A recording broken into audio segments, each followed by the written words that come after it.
Hola, ¿qué tal? Nosotros somos el grupo número 2 conformado por Arancibia Jiménez Camila, Díaz Elmer, Gaspar Coraite Facundo, Guzmán Pastrana Ricardo Nahuel, Romero Álvaro y Salvatierra Camila.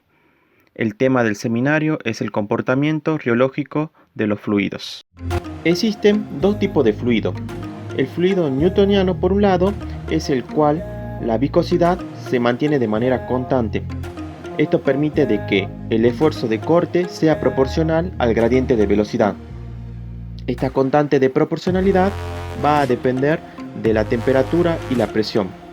Podemos ver en el gráfico la línea de color rojo es la cual define al fluido newtoniano y lleva una deformación lineal. Por otro lado, tenemos los fluidos no newtonianos, es el cual la viscosidad no se mantiene de manera constante, va a depender tanto del esfuerzo de corte como así también de la temperatura. Como por ejemplo cuando tenemos una determinada sustancia la cual está en reposo y se le aplica una determinada fuerza o corte y esta cambia su consistencia. Existen diferentes modelos que se pueden llegar a analizar, como el modelo de Bingham, el modelo de la potencia, en el cual tenemos acá lo que es el modelo pseudoplástico o dilatante, como se puede observar en la gráfica que está en pantalla. Ahora podemos definir lo que es la riología. La riología es la ciencia del flujo y la deformación de la materia. Describe la interrelación entre la fuerza, deformación y tiempo. Esta puede ser aplicada en todos los materiales, desde los gases hasta los sólidos. La riología más que nada se centra en dos términos importantes, los cuales son la viscosidad y la elasticidad.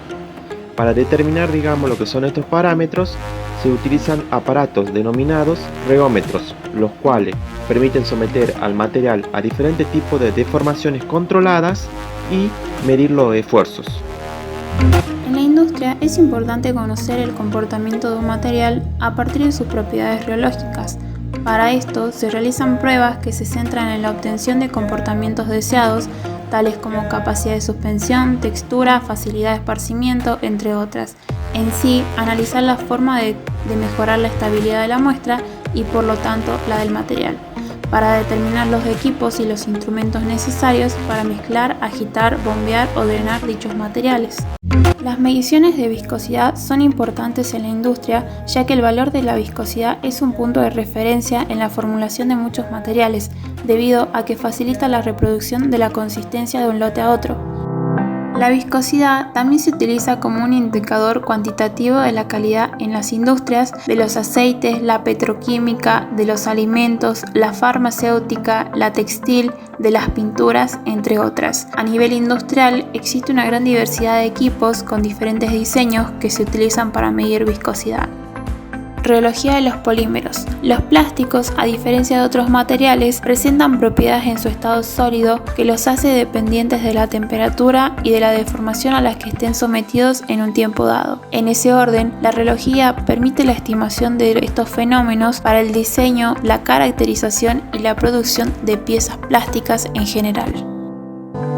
Riología sanguínea. La medicina ha tenido especial interés en la riología sanguínea, ya que permite conocer las propiedades físicas del flujo de sangre dentro del organismo, a través de la medida de parámetros tales como viscosidad sanguínea, viscosidad plasmática, la deformabilidad de los glóbulos rojos, lo cual tiene un impacto en el estudio de las patologías asociadas y su tratamiento clínico. La riología sanguínea puede interferir con la salud mental, ya que 1/3 de la sangre fluye a través del cerebro. Si la sangre se espesa, los desechos pueden permanecer en el tejido cerebral y solo la sangre viscosa puede absorber todos los residuos. Por otro lado, la mayoría de los factores de riesgo cardiovascular tradicionales están asociados a un aumento de viscosidad sanguínea o plasmática. Por lo tanto, cuando se mejora la propiedad riológica de la sangre, también se mejora la salud y se previene el desarrollo de enfermedades asociadas. En consecuencia, se obtiene una mayor longevidad y una mayor sensación de bienestar.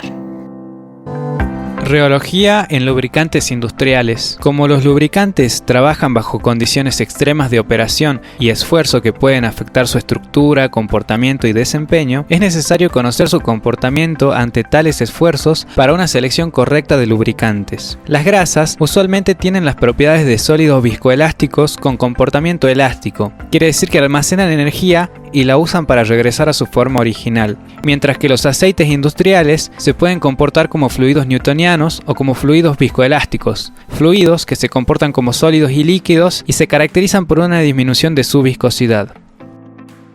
Rheología en la industria minera y metalúrgica. Para diseñar y desarrollar sistemas de tuberías precisos y eficientes, es esencial una buena comprensión de la rheología de los lodos y la viscosidad de los purines, que son residuos de origen orgánico como aguas residuales y restos de vegetales, cosechas, semillas, etc. Si combinamos esto con una buena herramienta de software, nos ayudará enormemente con el tamaño y la selección de las tuberías. También nos ayudará mucho con las consideraciones económicas del proyecto. La rheología presta una valiosa ayuda al diseño de las máquinas. Es necesario que las tolvas, tuberías y bombas se adecúen a las características de los productos con los que van a ser utilizadas. Cuanto mejor se conozca la rheología del producto a mover, más eficaces serán las tolvas y las bombas.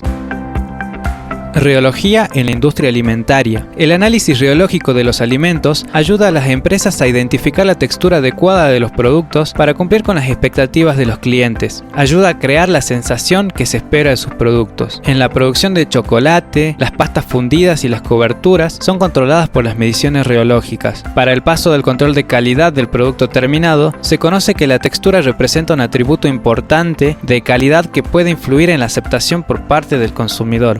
Por decir algunos ejemplos, podemos nombrar a los snacks, a las botanas, a las galletas, a los panes de corteza dura, a las papas fritas, etc.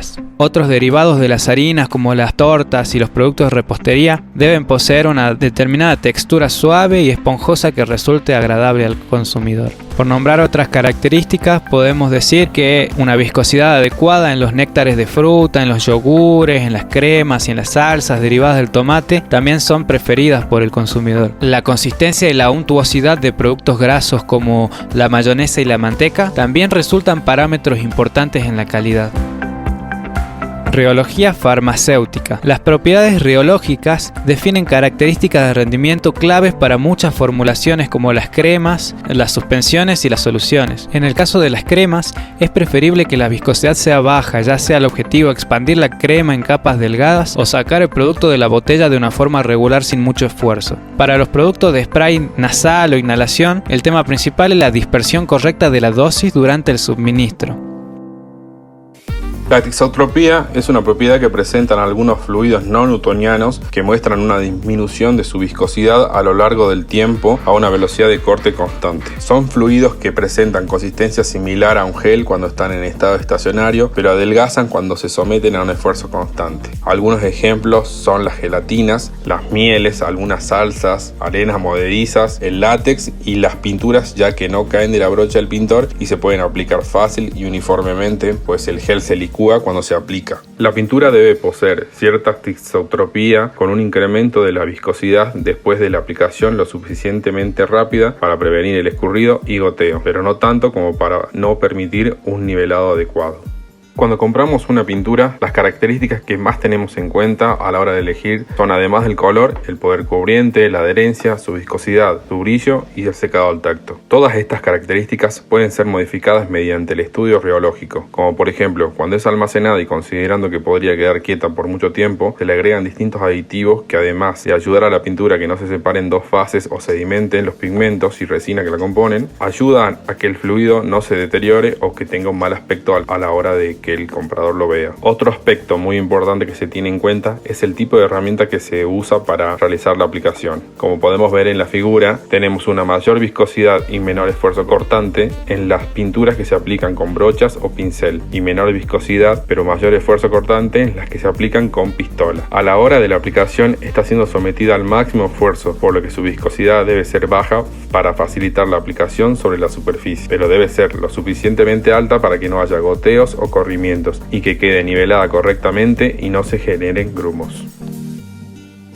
En los últimos años se buscó disminuir el uso de los disolventes orgánicos en las pinturas, ya que debido a su evaporación en el proceso de secado, la emisión de los mismos resulta contaminante para el medio ambiente. Contribuyen a la contaminación por BOC, es decir, a la contaminación por compuestos orgánicos volátiles. Entre las pinturas con bajo contenido en disolventes orgánicos podemos encontrar pinturas con alto contenido en sólidos, pinturas en polvo o pinturas con base acuosa. Las pinturas al agua poseen ventajas respecto a las demás, pero también presentan inconvenientes para obtener la calidad del recubrimiento final. Como ya mencionaron, el comportamiento reológico es un factor importante y el control del mismo se logra muchas veces por la resina que compone a las pinturas, pero en el caso de las pinturas al agua, la resina no se encuentra disuelta, sino que se encuentra emulsionada. Es por esto que la reología en estos casos debe ser ajustada mediante el uso de modificadores. No se trata de espesar la pintura, sino controlar la curva reológica en todo su rango, no solo modificando su viscosidad, sino también su elasticidad. La reología de una pintura depende principalmente del tipo de celulosa usada y la química del aditivo reológico escogido. Los éteres de celulosa son muy eficientes en el desarrollo de la viscosidad y presentan un buen desempeño frente al salpique. Sin embargo, en cuanto al control del flujo y la nivelación, su desempeño no es de destacar. El control de estas propiedades, del flujo y de la nivelación, se logra en mejor medida a través de los modificadores reológicos tipo acrílicos y no iónicos.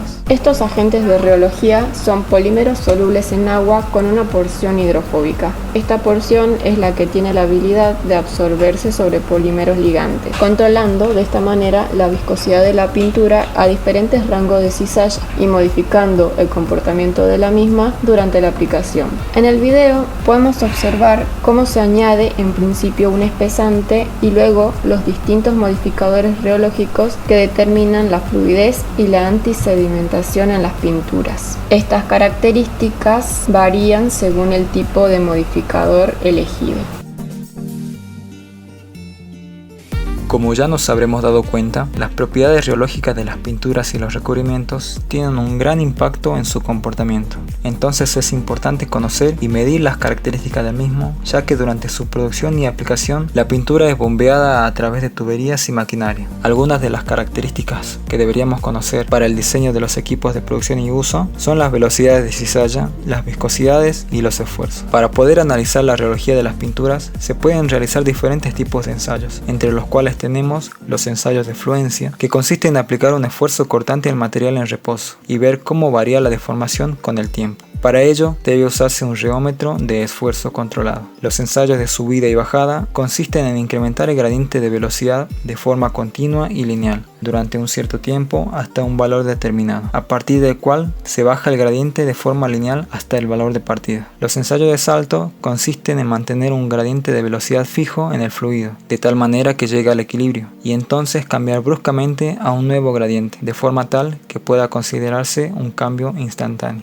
como un escalón, y tomando la medida del esfuerzo cortante necesario para dicho cambio. En el ensayo de relajación y esfuerzo se aplica una deformación rápida, que puede considerarse instantánea, y se mide la variación del esfuerzo cortante con el tiempo. Y una de las más importantes es la prueba de cizallamiento, mediante la cual se puede medir el esfuerzo de corte para cierto gradiente de velocidad y observar cómo se comporta la pintura. Con un reómetro se puede realizar uno de los modelos de operación, que sería presentar la velocidad mediante rotación o velocidad de corte. Esto simula un proceso que depende de la velocidad de flujo o caudal volumétrico. Es una de las más importantes, ya que simula las condiciones de aplicación mediante una brocha o por pulverización de la misma. Como se pudo observar, la reología se puede aplicar para el análisis de distintos tipos de fluido, que van desde un simple análisis de composición de la sangre hasta lo que es la aplicación en el estudio de un fluido utilizado en un proceso industrial.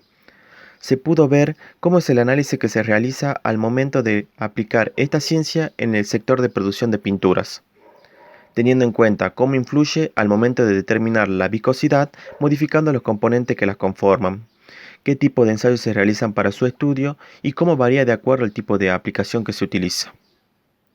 Gracias a la aplicación de la reología y el avance tecnológicos de los distintos sectores que se pueden aplicar, van a permitir seguir avanzando en el estudio de los fluidos y cubrir las necesidades que se pueden llegar a presentar. Como por ejemplo, en el sector de las pinturas se van modificando de acuerdo al tipo de superficie que se va a aplicar y tratando también de analizar el entorno de dicha superficie. Así damos por finalizado nuestro seminario. Muchas gracias por su atención.